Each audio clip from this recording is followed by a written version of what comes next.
There are certain other factors that come to mind when I think about what happened with Peckham.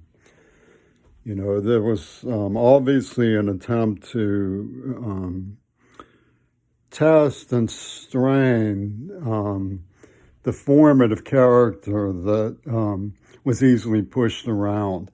I was terrified of my mother's screaming spells.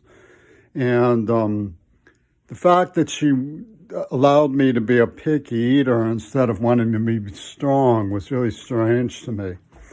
And I was a scrawny thing.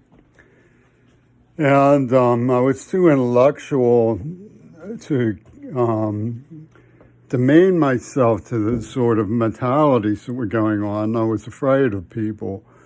But early on in this, when I was about 6 years old, Ben's gave me a quarter when they only owed me a nickel. And I was happy and told everybody about it until my father made me give it back, which made me cry. But they stared at me in a really strange way.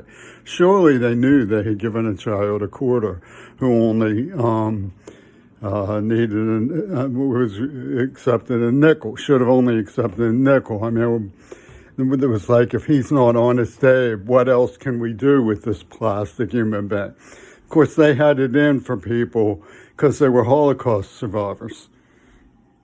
So what could they do with this blonde-haired kid who doesn't fight Cuppy for throwing rocks at the bus, And I was rejected for not being Jewish really loudly. So, the way they escalated was through the drama department. They got some kids who had used cars lots tell him these cars are hot and beat his brains in. So they could say, oh, he's like an appeaser. He went along with this stuff. And that was the war game that was at work in this Jewish community.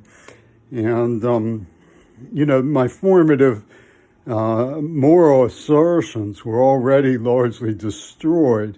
But I still managed to hide quite a lot because I didn't want to be implicated in things that were going on. And I didn't want to participate in things that were going on.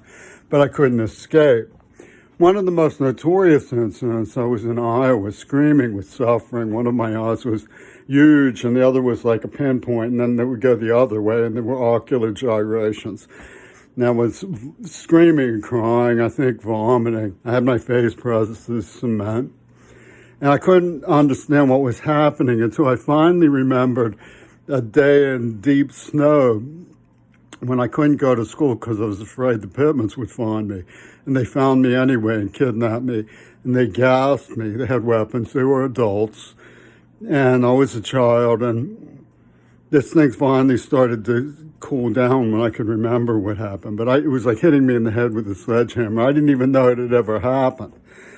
But because of small inabilities to assert my agency as a child against bullies, they created a mental structure claiming that I was a moral defective. So when they kidnapped and tortured me, they could say, what do you care about that moral defective for? And again, this was a Jewish Holocaust survivor community, so it means that some very powerful people were using me as a focal object of study.